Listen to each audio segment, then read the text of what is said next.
अस्सलामुअलैकुम स्टूडेंट्स, कैसे हैं आप सब। उम्मीद करती हूँ आप लोग अच्छे से होंगे। स्टूडेंट्स, आपका टॉपिक चल रहा था जीवाणु। जीवाणु में काफ़ी सारा मैंने आपको करा दिया है।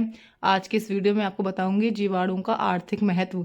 बाकी मैंने काफ़ी सारी चीज़ें जीवाणु में आपको करा दी हैं, संरचना, पोषण और काफ़ी चीज़ें मैंने आपको जीवाणु अभिरंजन की विधि सब कुछ करा दिया है। आज बात करेंगे जीवाणुओं के आर्थिक महत्व की। ठीक है।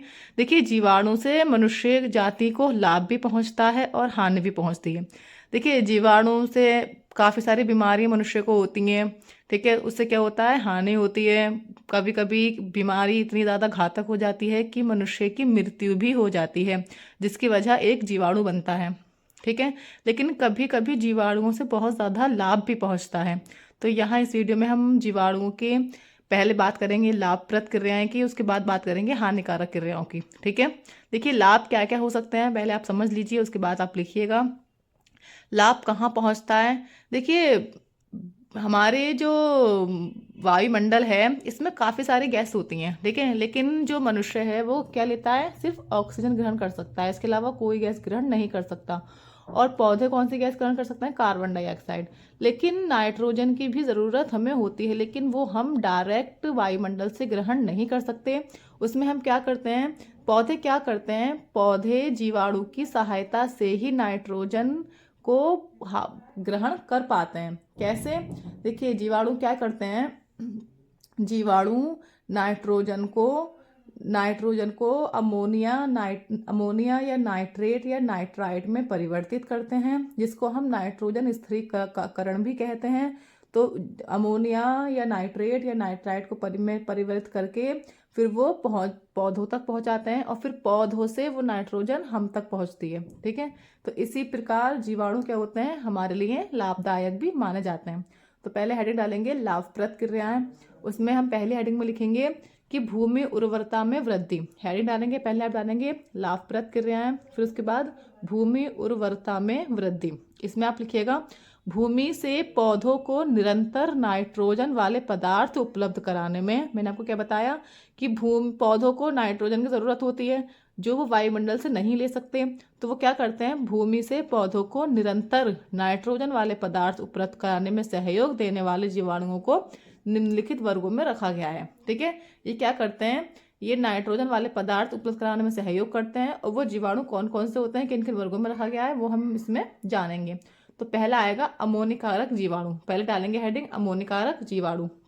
ये जीवाणु भूमि में उपस्थित प्रोटीन युक्त पदार्थों को अमोनिया में परिवर्तित कर देते हैं।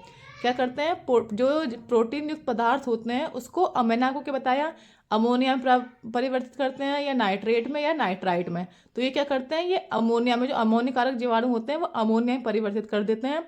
फिर जो मुक्त अमोनिया जल तथा कार्बन डाइऑक्साइड के साथ मिलकर अमोनियम कार्बोनेट बनाती है, जो कि पौधों के लिए बहुत ज़रूरी होती है। ठीक है। अब ये हो गया आपका। अब नेक्स्ट हेडिंग आप डालेंगे स्टूडेंट्स, पहले मैंने अमोनिकारक जीवाणुओं में उसका एग्जाम्पल लिखवाना भूल गई थी। उसका एग्जाम्पल में आप लिखेंगे बैसिलस माइकोइडिस। उसके बाद हेडिंग डालेंगे नाइट्रोजन स्थिरीकारक। इसमें आप लिखेंगे कुछ जीवाणु वायु में उपस्थित नाइट्रोजन को नाइट्रोजन यौगिक में बदल देते हैं। मैंने आपको बताया था कि क्या करते हैं, जो वायु में उपस्थित नाइट्रोजन है उसको नाइट्रोजन यौगिक में बदल देते हैं, जैसे अमोनिया, नाइट्रेट, नाइट्राइट। ठीक है। तो नाइट्रोजन यौगिक में बदल देते हैं। पहले लिखेंगे ए, हेडिंग डालेंगे, इसमें लिखेंगे कुछ जीवाणु जैसे एजिटोबैक्टर, क्लॉस्ट्रीडियम मिट्टी में स्वतंत्र रूप से रहते हैं। ये मिट्टी के कणों के बीच उपस्थित, जो मिट्टी के जो कण होते हैं उसके बीच जो उपस्थित वायु से नाइट्रोजन अवशोषित करके कार्बनिक नाइट्रोजन यौगिक में परिवर्तित कर देते हैं। ठीक है। इन जीवाणुओं की मृत्यु होने पर जो अमोनिया मुक्त होती है, तो वो अमोनिया क्या करती है, वो जीवाणु की सहायता से पहले नाइट्राइट और फिर नाइट्रेट में बदल दी जाती है। ठीक है। अब अमोनिया को नाइट्राइट और नाइट्रेट में कौन बदलते हैं, जीवाणु बदलते हैं। तो अमोनिया को नाइट्राइट में कौन से जीवाणु बदलते हैं वो आप लिखेंगे। तो आप लिखेंगे अमोनिया को नाइट्राइट में नाइट्रोसोमोनास बदलते हैं, और फिर नाइट्राइट को नाइट्रेट में नाइट्रोबैक्टर जीवाणु बदल देते हैं।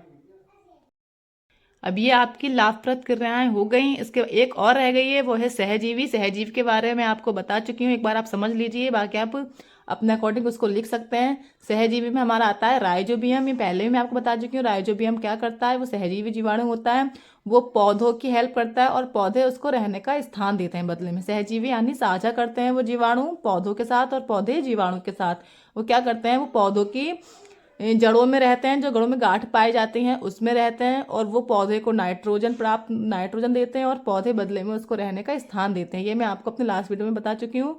ठीक है, तो आपकी ये लाभप्रद क्रियाएं कंप्लीट हो चुकी हैं। अब बात करेंगे जीवाणुओं की हानिकारक क्रियाओं की। ठीक है।